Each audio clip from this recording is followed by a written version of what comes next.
Hey, friends, and welcome to episode number 9. Today, I want to talk about the thing is never the thing. What? What does that even mean? Well, I wanted to talk about this today because it comes up all of the time. And it's a way that we as humans are really good at miscommunicating. We're not saying what we need to be saying or what we want to be saying.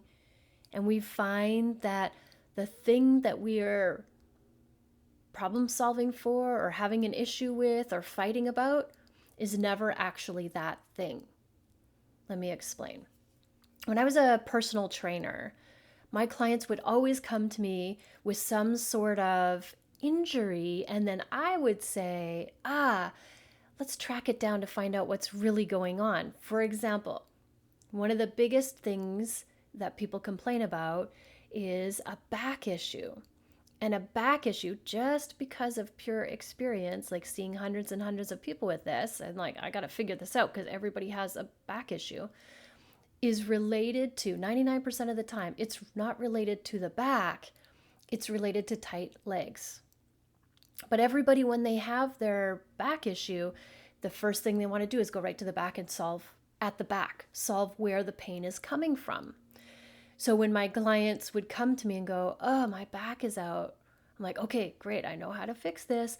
Let's get on the roller, the foam roller, and roll out your quads." And they'll be like, "No, you didn't hear me. You weren't listening. It's my back that hurts." And I'm like, "No, I was listening, and I know I got this. I can help you with this." And I spend a lot of my time actually convincing them that it's their legs that are super tight. And as soon as they get on the foam roller and roll out one of their quads, they can feel it instantly. And they're like, "Oh my God, this is so painful. I can barely roll on my quad. It hurts so much." I'm like, exactly. The tightness of the quad is shortening the muscle, and it's pulling your pelvis out of alignment. It's pulling your pelvis forward, and then you're feeling that in your back. So the pain comes up in the back, but it's the quad that is causing it. That's what I'm saying that's what I'm meaning when I'm saying the thing is never the thing. And for me personally, I know myself so well that when my lower back starts to go out, when I start to feel it there, it's my hammies, my hamstring. So if I just instantly start to do deep stretches with my hamstring, it'll release my back. And then my back doesn't even go out. So I avoid the problem altogether. So I know for my body, if I want to always have my back working its best, I will always be stretching my legs so it never gets to the point where they're so tight that they pull my pelvis out. And when I'm dealing with my clients, this is what I teach them and show them is like, "Hey, just keep your legs super stretched and then you won't have that problem." And that is an example when it comes to your physical body, how the thing is never the thing. When it comes to relationships, you probably, if you've been in a relationship for a long time, and if you're a midlife mama, that's probably a good chance that you've been in a relationship for a long time and you've seen a lot of things. Like at the beginning of your relationship, it was just you guys, and then kids came along and, priorities changed. And so it's quite common for people to kind of grow apart in a relationship just because the kids become the priority. And it's also very common for people to always have the exact same fight over and over and over again, but it's never about what you're fighting about. I'm pretty sure you could probably write out word for word how the fight goes every single time. What he says, what you say, how you're feeling, what you do if you storm out or whatever, word for word. And you're probably thinking, "Here we go again," because you know exactly what's coming. And it never gets resolved. It never gets resolved. And it's always the same fight because the thing that you're fighting about is not the thing that's really causing the tension in you or in your partner or in your relationship. Say you're mad about taking the garbage out because you've asked, this is just, I don't know, take the garbage out. And so you asked your hubby to, and he didn't. And it's very common that he doesn't because he's just busy doing other stuff. And it sends you over the edge. Really, really irks you, makes you so mad. You just get furious because he just doesn't take the garbage out when you ask one time. And for you, you think it's because he hasn't taken the garbage out. That's the thing. But that's not the thing, because it's about the thought, because this happens all the time. Like a thought, something like, he's not listening to me. He's not listening to me. And that's what's making you angry, meaning what I have to say isn't important. Or it could be like not being heard, not being important what you have to say, or maybe the invisible workload, which is doing a lot of things that aren't on the calendar of things to do, all the invisible stuff, which adds up to a lot. And it's just that one more thing, taking the garbage out, that sends you over the edge because you're thinking, I have to do everything. I've done all the things. I've taken the kids to school, done all the appointments, all these things. And that's what sends you over the edge. But the argument is about the garbage. So that's when, in a relationship, the thing is never about the thing. The thing is never the thing. So you could check out episode number 8, because that's about the invisible workload. So if you don't know about the invisible workload, go and listen to that podcast for sure, because it explains exactly what it is and how it can cause resentment in your relationships. Now, when it comes to, say, your health, and the thing is never the thing, if you go to a Western doctor, they are trained to treat your symptoms. I go in and I have a headache, and the doctor will say, hey, take this Advil and your headache will go away. That's treating the symptom. But that's not really what's causing the headache. I want to know what's causing the headache. The headache is a symptom, and when we take a pill, the symptom just goes away. So our body is telling us something, and it's giving us a sign, and that's the headache. And when we just take an Advil or a Tylenol and the headache goes away, we haven't gotten to the root of what the thing was, what the problem was. So that's the thing is never the thing when it comes to your health. What was causing the illness or the pain in your knee in the first place? It would be like if your check engine light came on in your car and you just unplugged the check engine light. The light went away, but the problem with the engine is still there, and you're going to find out the hard way what it is and that it needs to be fixed. It's the same with your body. So when we're talking about the thing is never the thing in health, we get to be investigators in all of this. We get to be like curious about what is causing this symptom that I'm experiencing, because in our bodies will always tell us the truth. Our bodies have all the wisdom and know all the answers. And so if we're feeling something in our body, we want to investigate it and find out what the cause of the symptom is, and then we can treat for the root cause of it, and the symptom will go away, as opposed to making the symptom go away and then the root problem is still there, getting bigger and bigger and bigger, and it'll come up as another symptom later that you can't ignore. It'll like knock you on your butt. So that's an issue, or that's an example of, in your physical body, with your health and your wellness, how the thing is never the thing. When it comes to, say, our bodies and weight, the thing is never the thing when it comes to counting calories and killing yourself at the gym. So we're thinking that we're having too many calories and we need to exercise more to burn off some of these calories. That's the thing that isn't the thing, because it's really about managing your hormones.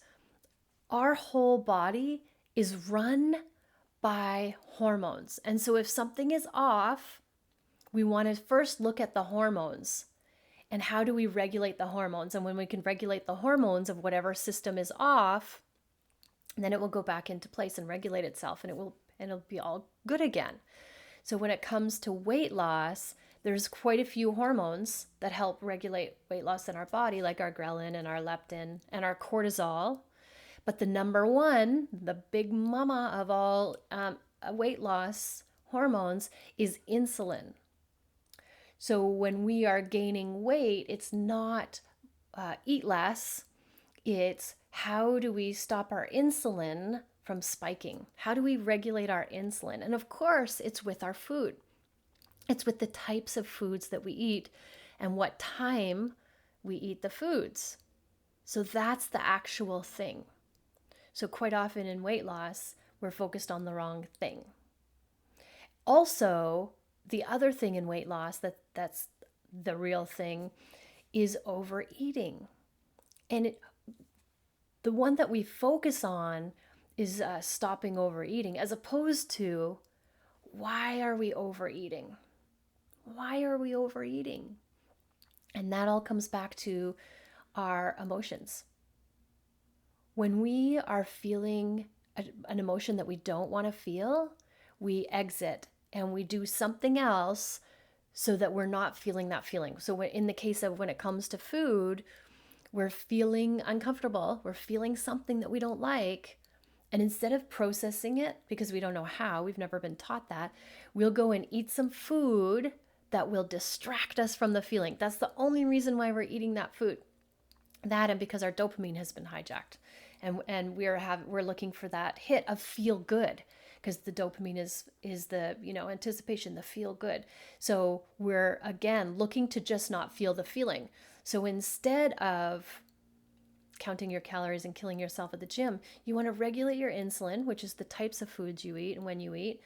And you want to stop emotional eating by learning how to process your emotions and your feelings. I swear, if I could go back, I would create a system, a program for the school system and teach kids at a very young age how to feel their feelings, how to process their emotions, because they're all legit, they're all valid. We just don't know what to do with them. And so we exit with many different ways. I just happen to be using food as an example, but it could be sex, it could be drugs, it could be shopping, it could be exercising, social media, all of it. So that's a good example of the thing is never the thing when it comes to our weight loss. And that's another reason why we will be successful for a little while and then we'll go revert back.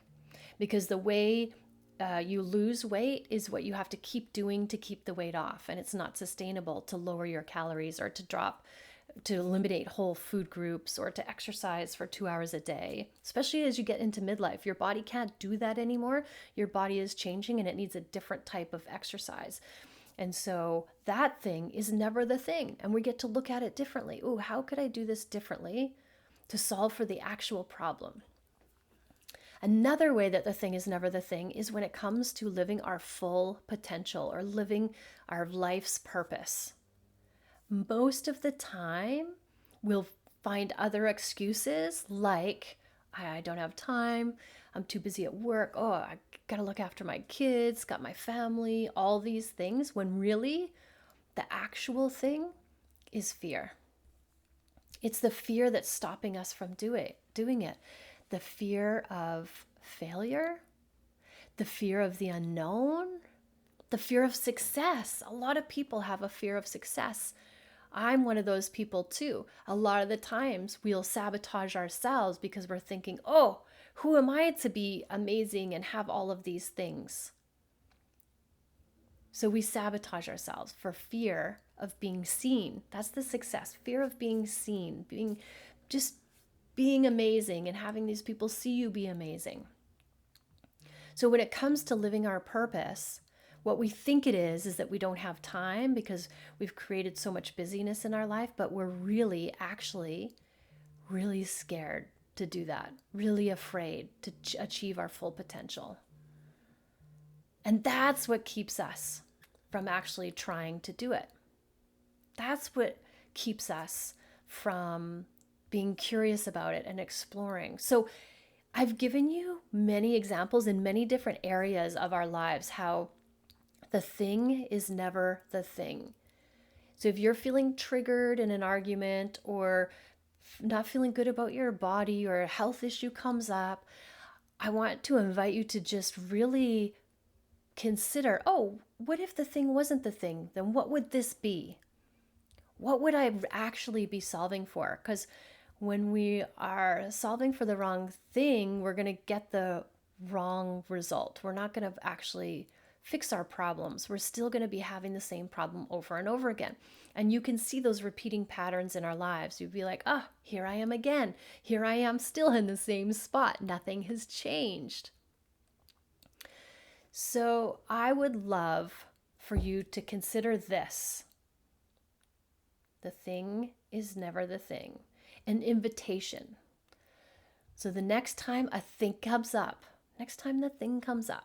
don't be fooled by it, but do get curious about it and ask yourself, what is really going on here?